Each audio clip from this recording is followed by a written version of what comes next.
Well, no more living a lie with boneless wings.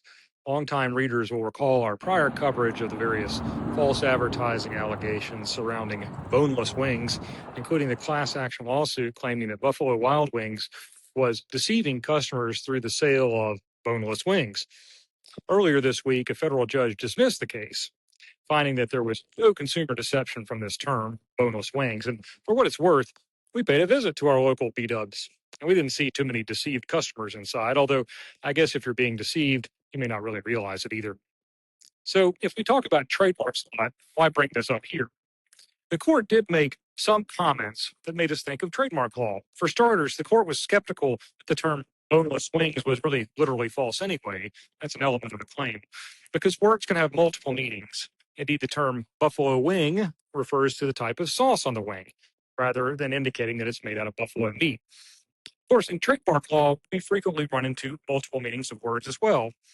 In any event, the court said that the term boneless wing was not misleading either, because a boneless wing was a fanciful name, like a cauliflower wing, which is also on the menu. And that's because real chickens and real chicken wings do have bones. Now, we often talk about fanciful terms in trademark law too. Those are made up terms. And since those terms can often be strong trademarks, we like to see fanciful terms from our clients when we're doing trademark applications.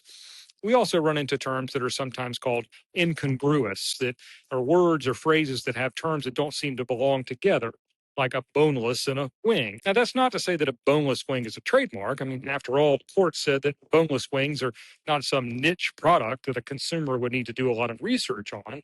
Instead, boneless wings, say, is a common term that has existed for over 2 decades. But the fact that it's a fanciful term illustrates what the court was saying, that no reasonable person would take it literally, any more than saying a buffalo wing is made out of buffalo meat, or that chicken fingers were made out of fingers from chickens, or that cauliflower wings meant that cauliflowers had wings. False advertising cases and trademark cases also share overlaps. The federal statute that governs trademark cases also contains a section raised in many false advertising cases. And false advertising cases and trademark cases can share many of the same remedies. Also, false advertising cases and trademark cases often rely on state law, like unfair and deceptive trade practices statutes. Despite Buffalo Wild Wings' celebrations of the ruling, the plaintiff will get a second bite at the wing. The judge is giving him an opportunity to amend his complaint, even though, as the court said, it is difficult to imagine that he can prove additional facts to show deception. This also made us think about the man from Lincoln, Nebraska, who went to his city government with a rant about boneless wings. He claimed the public had been deceived and living a lie for far too long over the name and proposed alternative names like Saucy Nugs. You can see a link to his public comments in the description.